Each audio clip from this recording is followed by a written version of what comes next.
ॐ भूर्भुवः स्वः तत्सवितुर्वरेण्यं भर्गो देवस्य धीमहि धियो यो नः प्रचोदयात्। ॐ गुरुर्ब्रह्मा गुरुर्विष्णुः गुरुर्देवो महेश्वरः गुरुर्साक्षात् परब्रह्म तस्मै श्री गुरवे नमः।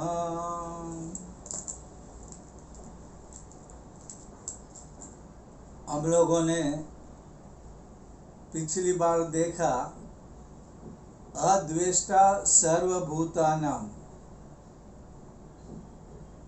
किसी से द्वेष नहीं करना है, सभी से प्रेम से रहना है।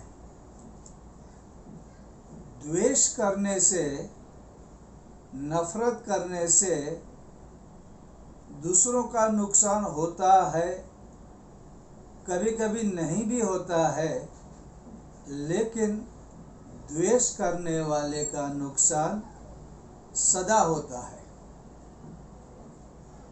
द्वेष करना यह अच्छी बात नहीं है और द्वेष करने वाले आदमी का जीवन भी कोई जीवन नहीं रहता, हमेशा अपने भीतर जलते रहता है।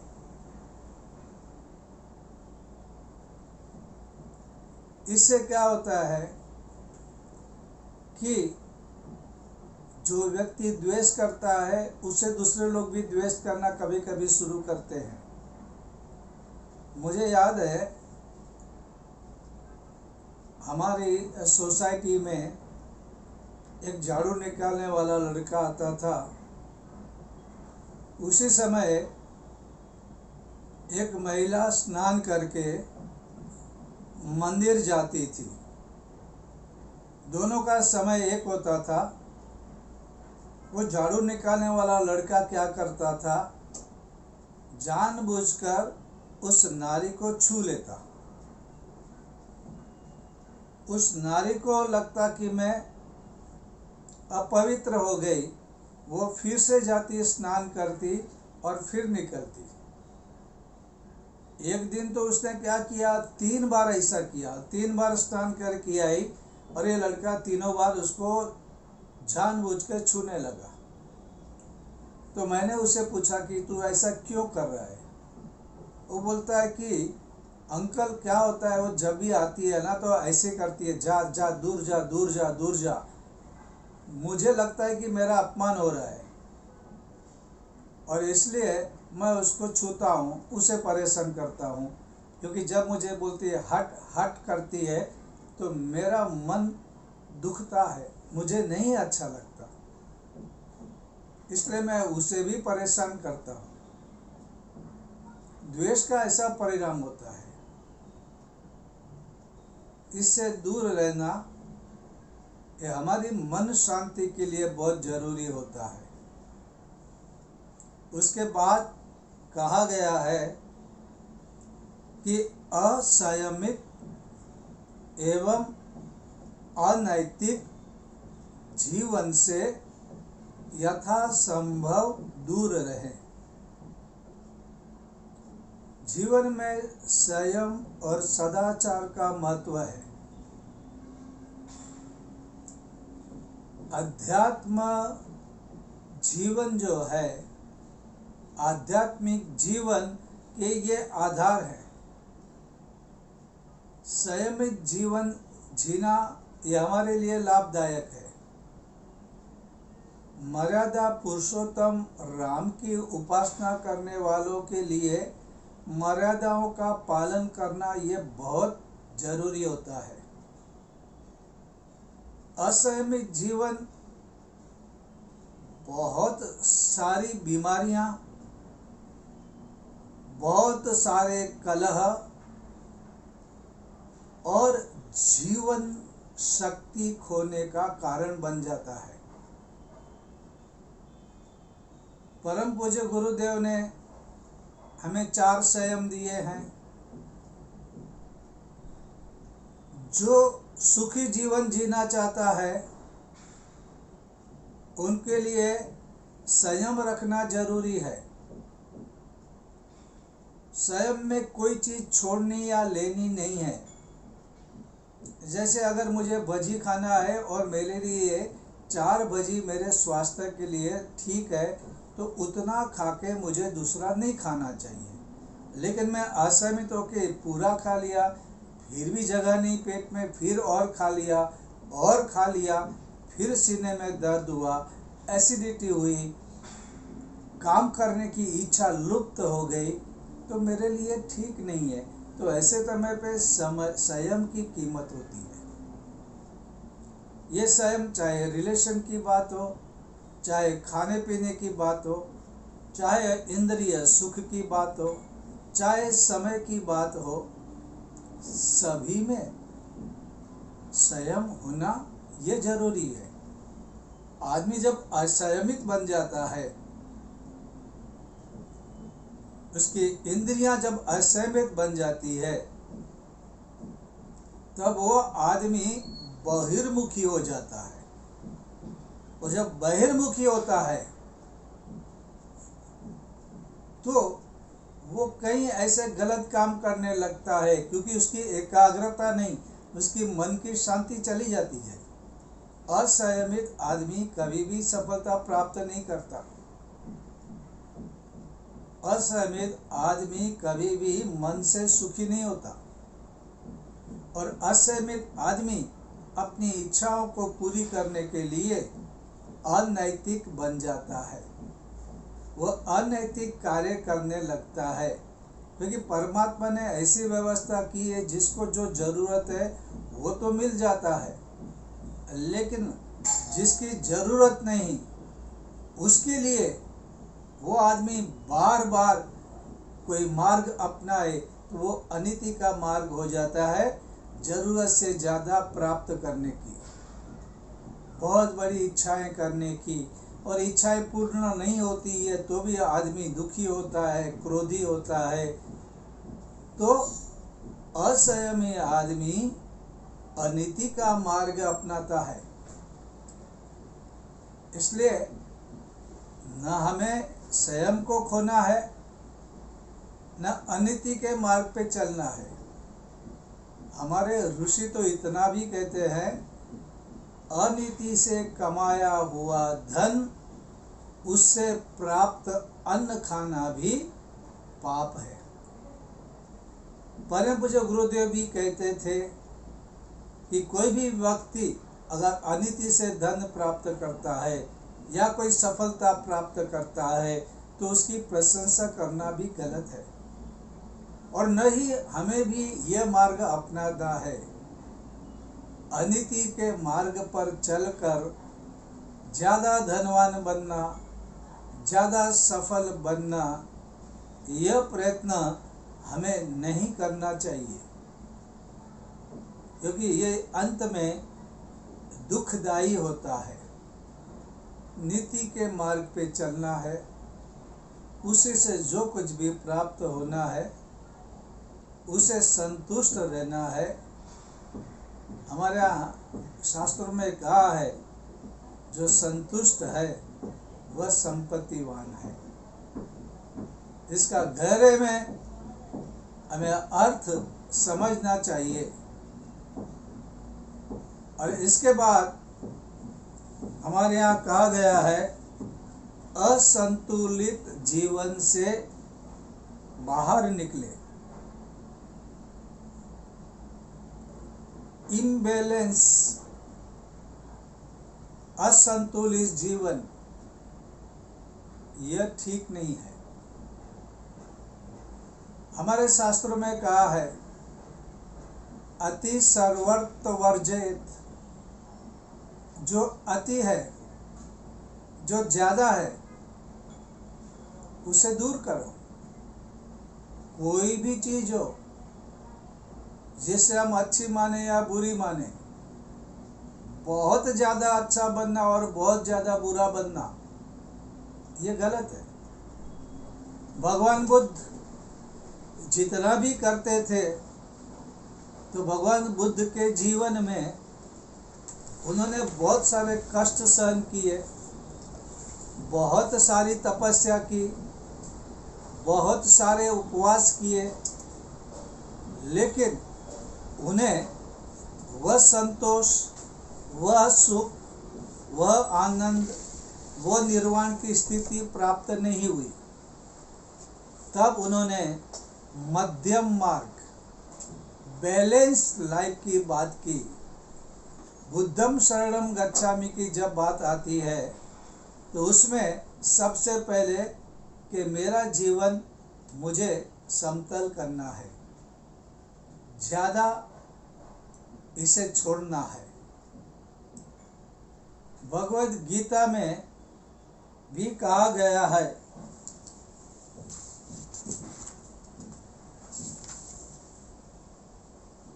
अति सर्वत वर्जित के बारे में ही, नात्य स्नतस्तु योगोस्ति न चैकांत तमनस्तः न चाति स्वप्नशीलस्य जागृतो नैव चार्जुन। हे अर्जुन, ज्यादा खाने वाले को या कम खाने वाले को और ज्यादा सोने वाले को या न सोने वाले को योग की प्राप्ति नहीं होती है। बहुत से लोग बहुत ज़्यादा खाते हैं, ज़्यादा खाने से पहलवान बनेंगे, और न खाने से, कम खाने से हम योगी बनेंगे, ऐसे बहुत से लोगों के ख्याल होते हैं। वे उपवास करते हैं, कुछ खाते नहीं, शरीर को कृश कर देते हैं, बेवजह बिना कारण शरीर को इतने सारे कष्ट देते हैं, और वे कहते हैं कि हम तप कर रहे हैं, वे कहते हैं कि हम योग कर रहे हैं, लेकिन सचमुच में उसको योग की प्राप्ति नहीं होती है, न वे शक्ति प्राप्त करते हैं। कभी कभी तो ऐसा भी होता है कि इन कारणों से उनकी शक्ति क्षीण होती है। और कभी कभी देखते हैं ऐसे लोगों के अहंकार दृढ़ हो जाते हैं। अहंकार केंद्रित तपस्या उन्हें अभिमानी बनाती है, उन्हें रुक्ष बनाती है। उनका वर्तन, उनकी वाणी कड़वी हो जाती है, दूसरों को हीन समझते हैं, बार बार अपनी बातें करते हैं। और ऐसे समय पे दूसरी बात होती है, हमारे आयुर्वेद में कहा है कि 6 घंटे से ज़्यादा पेट को खाली ना रखे, क्योंकि इसमें पित्त, उसमें गड़बड़ी हो जाती है।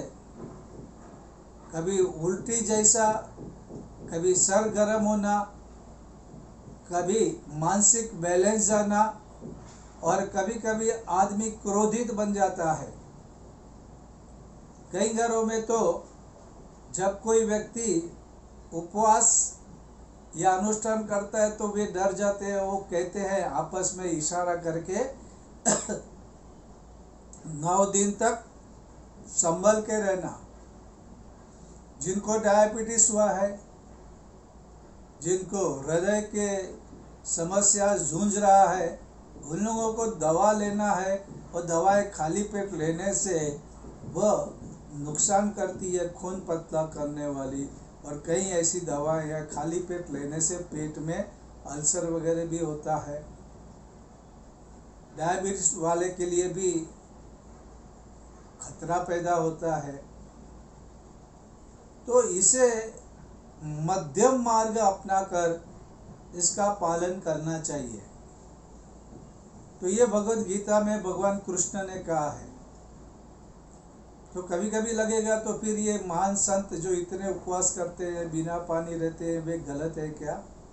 वे गलत नहीं है, लेकिन उन्होंने वो मन स्थिति बनाई है, उन्होंने उस वातावरण को प्राप्त किया है, और उन्होंने अपना जीवन, अपना देखने का तरीका, नजरिया बदला है।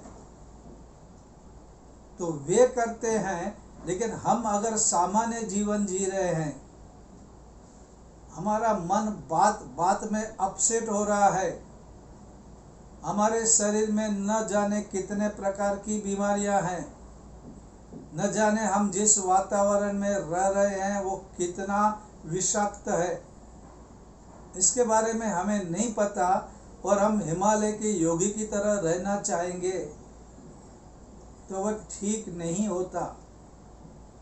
तो हमारे तन और मन और वातावरण को वैसा बनाने के बाद हम कर सकते हैं, लेकिन यह भी कुछ समय के लिए, जब कोई आदमी अध्यात्म में विकास करना चाहता है, उतना जीवन भर ऐसा रहना वो भी ठीक नहीं रहेगा। जीवन भर हम ऐसा रहे तो वो ठीक नहीं है।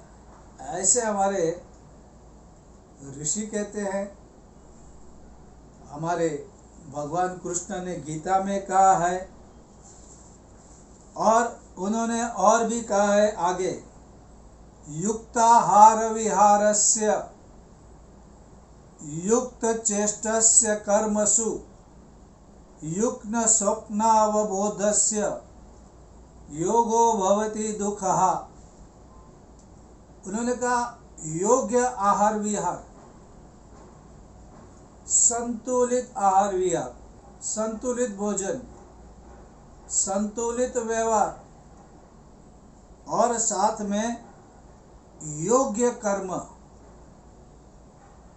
Proper action. ये कर्म भी योग्य करने हैं, और इससे क्या होगा, योग्य तरीके से जागना और सोना। अब ज्यादा जागेंगे और आप भगवत गीता का दूसरा गलत अर्थ लेंगे, जहाँ पे का स्थित प्रज्ञ का है कि जहाँ लोग सोते हैं वहाँ पे स्थित प्रज्ञ जागते हैं, और जब लोग जागते हैं तो सोते हैं। तो कुछ लोग ऐसा करते हैं, उसका अर्थ गलत तरीके से लेकर वे रात भर जागते हैं, दिन भर सोते हैं। ये ऐसा नहीं होना चाहिए। गुरु की जरूरत तब पड़ती है कि गुरु आपको सही अर्थ समझाए। मैंने एक कहानी पढ़ी थी, उसमें एक परदेश में एक आदमी जाता है। ये दुनिया बहुत बड़ी है और यहाँ पे बहुत सारे देश है, और उनके सभी के विचार, खान पीन, व्यवहार ये भिन्न भिन्न है। हम लोग जो देश जानते हैं, भारत है, पाकिस्तान है, रशिया है, अमेरिका है, यूरोप की कंट्री वगैरह जानते हैं, लेकिन फिर भी ऐसे बहुत सारे देश है जिनके बारे में शायद हमको पता भी नहीं, उनके रीति रिवाज भी पता नहीं। कभी कभी तो कुछ चीज़ें एक दूसरे के विरुद्ध होती है। एक देश में जो उपवास में चीज़ खाते हैं, दूसरे देश में उपवास में नहीं खाते। जो उपवास में खाते हैं वहाँ पे वो नहीं खाते, और उनकी भाषा भी अलग होती है। तो एक बार एक देश का मुसाफिर दूसरे देश में गया जहाँ के रीति रिवाज अलग थे। तो वो घूम रहा था, और उसने देखा कि एक मिठाई की दुकान थी, उसमें एक अलग प्रकार का पकवान देखा। तो उसने पूछा यह क्या है? तो उसने कहा खाजा। खाजा नाम की मिठाई होती है, भारत में मिलती है, लेकिन उसको क्या समझ में आया? खाजा। ईट, इसको आप खा लो, वो मीनिंग हुआ। और मीनिंग भी सही था, खाजा मतलब खाजा, खा ले, तो खुश हुआ। तो ये देश कितना अच्छा है, खाने के लिए दे रहा है, इतना सारा टेस्ट। उसने खाजा उठाया और खा लिया, तो दुकान वाले ने देखा, उसे क्रोध आया। उसने बोला ये क्या है, तू क्यों खा रहा है? उसने बोला मैं, आपने बोला खाओ तो मैंने खाया। उसने बोला पागल, मैंने मिठाई का नाम बताया, इसका नाम है खाजा, ये मिठाई का नाम है, इसका मूल्य दे और फिर खा। तो ऐसा ही खा गया। तो बोले ला पैसा। बोला मेरे पास तो पैसे नहीं है, मैं तो पूछ रहा था और मुझे लगा, मैंने आपको धन्यवाद भी दिया कि बिना पैसा आप मुझे खाने की आज्ञा दे रहे हैं। तो उसने बोला नहीं। तो बोला अभी तुझे पनिशमेंट होगी। वो अपनी भाषा में बोला, इसको वो उनकी भाषा नहीं आती। तो उन्होंने क्या किया, गधे पे बिठा दिया उल्टा मुंह करके। अब ये आदमी जिस देश से आया था, वहाँ पे जिसको सम्मान करना है उसको गधे पे बिठाते हैं, और उस देश में गधे पे उल्टा बिठाना मतलब कि पनिशमेंट देना, अपमानित करना। अब ये आदमी खुश हो गया, बोला क्या बात है, मैंने खाजा खाया फुकट में और ये मुझे गधे पे बैठा के घुमा रहा है, कितने अच्छे लोग हैं, मेरा सम्मान हो रहा है, मेरी इज्जत बढ़ा रहे हैं। और वो खुशी खुशी गधे पे उल्टा घूमने लगा। हुआ क्या, अर्थ का अनर्थ ये समझ में नहीं आया तो कहीं ना कहीं कुछ गड़बड़ हो जाती है। मुझे याद है पहले टेलीग्राफ में मैसेज आते थे, और टेलीग्राफ आता था तो लोग डर जाते थे, क्योंकि वैसे तो कोई आप कैसे हो, मैं मज़े में हूँ, इसके लिए टेलीग्राफ नहीं होता। कोई मर गया तो टेलीग्राफ आता है कि भाई ये मर गया। तो वैसा एक टेलीग्राफ एक के पास आया, एक तार आई, उसमें उन्होंने ये लिखा था कि